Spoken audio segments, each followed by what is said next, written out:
नमस्कार, good evening dear दोस्तों। Welcome to our YouTube channels. मैं आपका दोस्त, आपका टीचर, आपका अध्यापक और आपका जानी दुश्मन मनीष रुठैया। मैं आपके अपने चैनल मनीष रुठैया क्लासेस में आपका तहे दिल से स्वागत करता हूं। और आज मैं आपको बताने वाला हूं कि हम अपना मुंह कितने तरीके से बना सकते हैं। अर्थात हम आज आपको अपने मुंह बनाने के तरीके के आधार पे स्वर के बारे में हम अध्ययन करेंगे, जिसमें आपको बताया जाएगा कि स्वरों को जो है कितनी कैटेगरी में डिवाइड किया गया है, वो भी अपना मुंह अलग अलग डिजाइन से बनाने के आधार पे। तो आइए शुरू करते हैं स्वरों के वर्गीकरण के बारे में। और स्वरों का वर्गीकरण करने से पहले आज हम पहले जानेंगे एक्चुअल में स्वर होते क्या हैं। तो जैसा कि हम जानते हैं, हमारे हिंदी वर्णमाला में टोटल वर्णों की जो संख्या होती है वो 52 होती है, अर्थात 52 होती है। और जो हमारे स्वर होते हैं उनकी जो संख्या होती है वो 13 होती है। और इन 13 स्वरों में जो हमारे दो लास्ट वाले होते हैं, जिसे हम अंक और अ है, इन दोनों को अयोग वाह कहते हैं, जिसमें अंक को हम जो है अनुस्वार और अ को विसर्ग कहते हैं। इन दोनों को छोड़ के हमारे जो स्वर होते हैं वो होते हैं टोटल 11। ठीक है।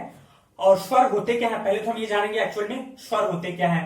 तो स्वर वे वर्ण हैं जिनका हम स्वतंत्र रूप से उच्चारण कर सकते हैं, अर्थात स्वतंत्र रूप से बोले जाने वाले वर्ण को स्वर कहते हैं। और हमारे जो स्वरों की संख्या होती है वो 11 होती है, जिसमें आपके 11 स्वर हैं अ, आ, ई, उ, री, ए, ओ, औ। ये हमारे 11 स्वर हैं।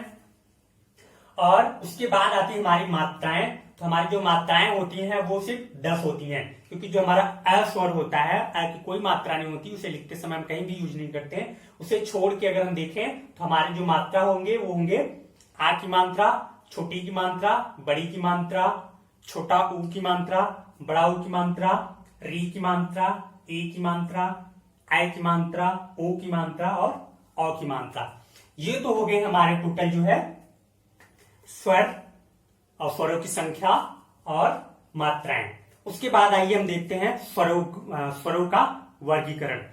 तो हमारा जो माउथ होता है, जैसा कि आप हमारे वीडियो में देखते होंगे कि आपको लगता होगा कि कैसे कैसे मुंह बनाते रहते हैं ये, वो हम इसलिए प्रैक्टिस कर रहे थे क्योंकि हम स्वर जब पढ़ाएंगे तो हमें ऐसा मुंह बनाना पड़ेगा, क्योंकि बिना उसके बनाए हम स्वरों का जो उच्चारण होगा वो हम प्रॉपर नहीं कर पाएंगे। ठीक है।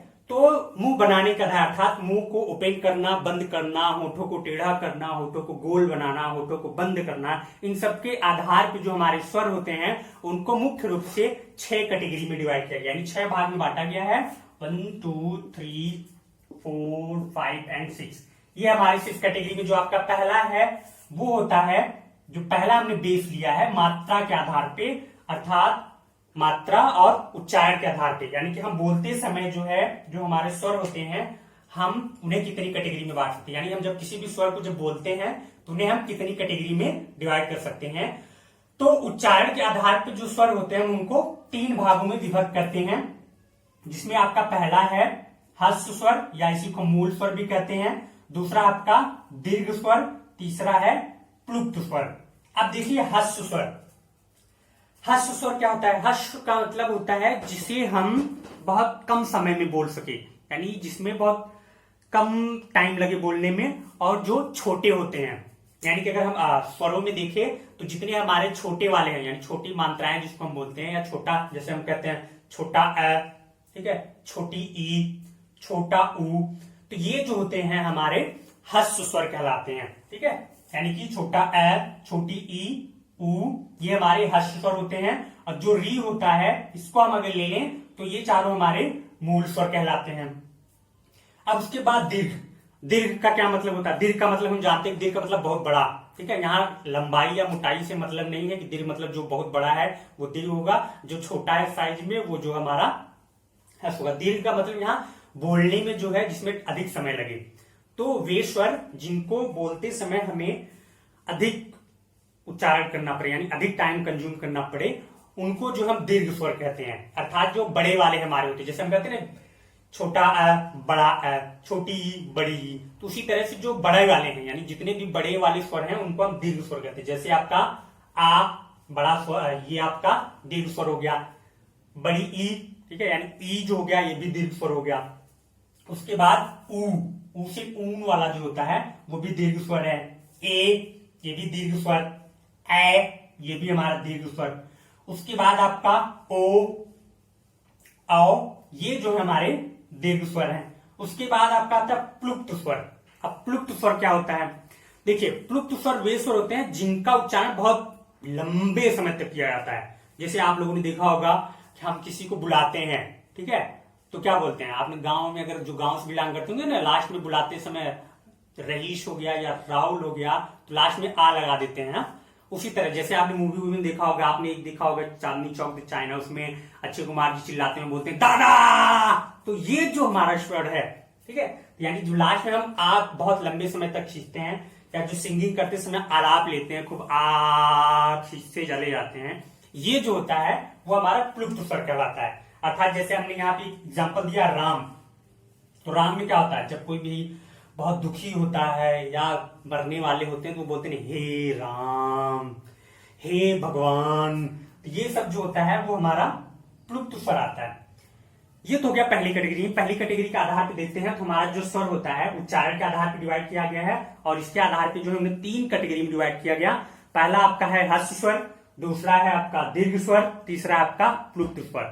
हर्ष स्वर में जितने छोटे स्वर होते हैं, यानी छोटा अ, छोटी ई, छोटा ऊ, ये हमारे हर्ष स्वर। दीर्घ स्वर में जो बड़े वाले हैं, जैसे आ, बड़ी ई, ऊ, ए, ओ, औ, ये हमारे दीर्घ स्वर। प्लुप्त स्वर में जिसमें हम आलाप लेते हैं, बहुत लंबा खींच के बुलाते हैं जो भी स्वर को यूज करके, वो हमारा प्लुप्त स्वर होता है। उसके बाद दूसरा जो है आपका जीभ के प्रयोग के आधार पे। अब भाई आप अपनी जीभ के आधार पे किस तरह से कैटेगरी में डिवाइड कर सकते हैं? जैसा कि हम जानते हैं सभी लोग कि हम जब अपने इंग्लिश में ही बोलने की बात करें तो हम लोग जो इंग्लिश बोलते हैं थोड़ा डिफिकल्ट होता है। अंग्रेजों वाली जो इंग्लिश होती है वो कुछ भी बोले चले जाते हैं, क्योंकि उनकी शुरू से उनकी जो टंग्स होती हैं वो ऑटोमेटिक उसी लैंग्वेज में जो है एडॉप्ट हो गई है, खुद से उन्होंने अपने आप को ढाल लिया है। लेकिन हमारे यहाँ की जो टंग है, हमारी जो जीवा चलती है वो हमारे अपने स्वर के आधार पर चलती है। तो इसलिए हमारी जो इंग्लिश बोलने का तरीका होता है, उनका जो बोलने का तरीका होता है थोड़ा चेंज होता है। उसी तरह यहाँ पे हम जीभ के प्रयोग, यानी अपनी जीभ बाहर निकालो कम निकालो, उसके आधार पे, जैसे अब कुछ लोग होते हैं सीटियां बजाते हैं, तो वो क्यों? क्योंकि वो अपनी जो जीभ होती है उसको थोड़ा टेढ़ा कर लेते हैं या मोड़ लेते हैं, अंदर साइड में उल्टा कर लेते हैं, तो उसके आधार पर वो बजा सकते हैं आराम से। तो उसी के आधार पर जब हम जीभ का प्रयोग करते हैं, उसके आधार पर जो है स्वरों को 3 कैटेगरी में डिवाइड किया गया है, जिसमें आपका पहला अग्र स्वर, दूसरा मध्य स्वर, तीसरा पश्च स्वर। अब अग्र स्वर यानी कि जब हम बोलते हैं तो हमारी जो जीवा होती है, जीवा का अगला भाग जो है, वहां से जब साउंड हमारा उत्पन्न होता है तो वो अग्र स्वर होता है। जैसे हमारा ई, आप इसको बोलेंगे तो आपकी जो जीभ होती है वो लगभग आपके दांत के पास में ही रहती है, दांत यानी मसूड़े के पास, देख सकते हैं ई, ए, इन सब में आप देखेंगे तो ये हमारा अग्र स्वर, यानी बोलते समय जब हमारी जीवा जो है आगे वाला पार्ट होगा वो अग्र स्वर। उसके बाद मध्य स्वर।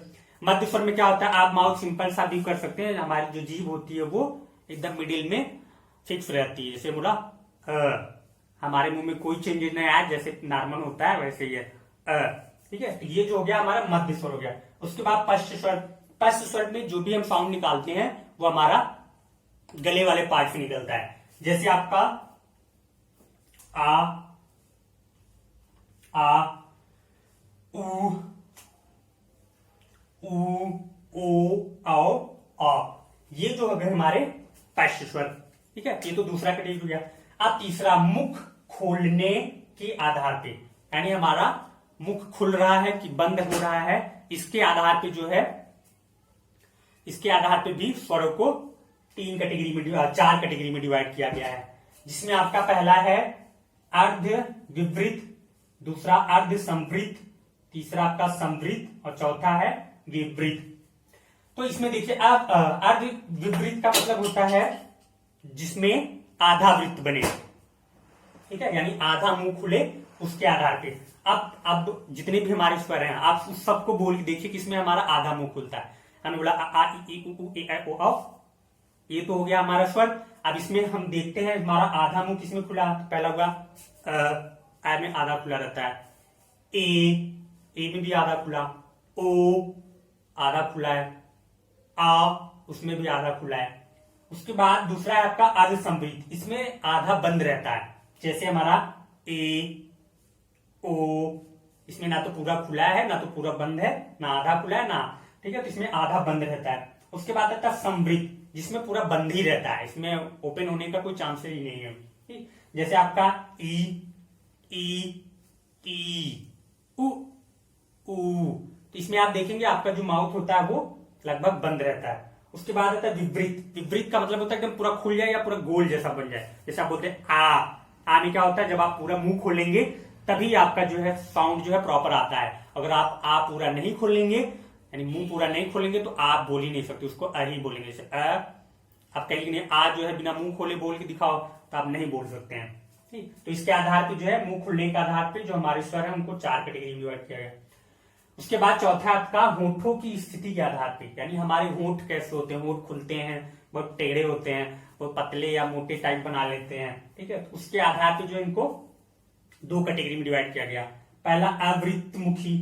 अवृत्त, वृत्त का मतलब गोला, मुखी यानी मुख द्वारा, यानी जिसमें गोला न बने, यानी जब हम अपना होठ जो है बोलते समय गोला न बनाए तो वो जो होते हैं अवृत्त मुखी। जैसा कि आपका है अ, आ, ई, ए, इसमें आपका जो मुंह होता है वो पूरा गोला नहीं बनाता। ठीक है, उसके बाद वृत्तमुखी, इसमें आपका मुंह जो होंठ होता है, मुंह नहीं होंठ की बात होती है, होंठ जो है एक गोल सा बन जाता है। ठीक, जैसे ऊ, आप देख सकते हैं ऊ, ओ, आओ, आ। ठीक है, इसमें आप देखेंगे आपका वृत्तमुखी हो जाता है।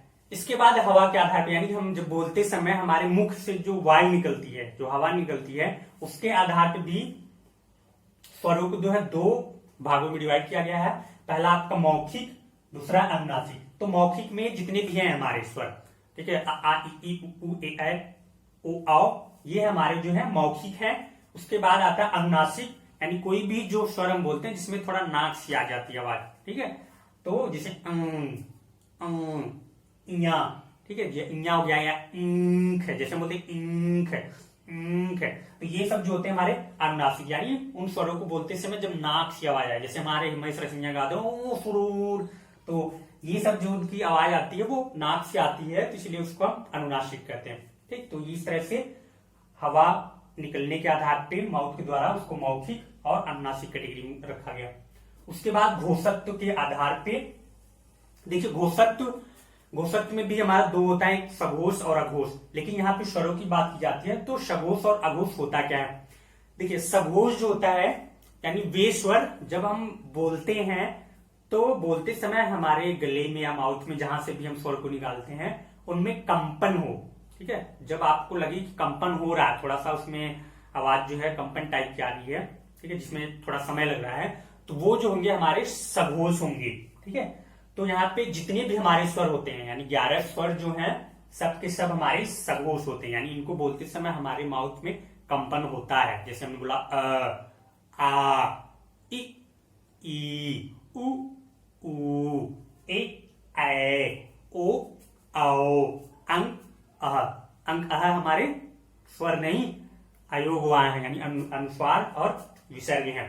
ठीक, इस तरह से हमारे जितने भी स्वर होते हैं वो हमारे सघोष होते हैं, यानी सभी स्वर जो होते हैं वो सघोष होते हैं। ये तो आप हमेशा याद रखिएगा, सभी स्वर सघोष होते हैं। उसके बाद ये वाला जो पार्ट आपका है, ये आपके एग्जाम में भी बहुत पूछा जाता है, मूल स्वर कितने हैं, दीर्घ स्वर कितने, प्लुप्त स्वर कौन कौन से हैं। ठीक, और जो हमारे सघोष वाले होते हैं ये कभी कभी आपको एग्जाम में जो है स्वर का भी सघोष और व्यंजन, इन दोनों का सघोष मिक्स करके पूछा जाता है कि बताइए निम्नलिखित में से सघोष कौन सा है। ठीक, जैसे आपको दे दिया गया ऑप्शन, एक दे दिया गया क, ख, च और ई, इसमें बताइए सघोष कौन सा है। तो हम जानते हैं कि जो भी स्वर होते हैं हमारे वो सघोष होते हैं, तो अर्थात ई जो होगा वो हमारा सघोष हो जाएगा। बाकी ये तीनों जो है अघोष है। क्यों? क्योंकि हम लोगों ने वर्णमाला में पढ़ा था कि जो जितने भी वर्ग हैं, क वर्ग, च वर्ग, ट वर्ग, त वर्ग, प वर्ग, इन सब में जो पहला और दूसरा अक्षर होता है वो हमारा अघोष होता है और तीसरा, चौथा, पांचवा वो सघोष होता है। तो क, ख और च ये हमारे पहले और दूसरे ही वर्ड हैं, इसलिए ये सब अघोष है, ये हमारा स्वर इसलिए सघोष है। तो आज के लिए बस इतना ही। आप लोग पढ़ते रहिए और लॉकडाउन में घर का आनंद लेते रहिए। जल्दी वैक्सीन तैयार होने वाली है, तो आप लोग प्रॉपर तैयारी करते रहिए। ठीक है, धन्यवाद, बाय बाय।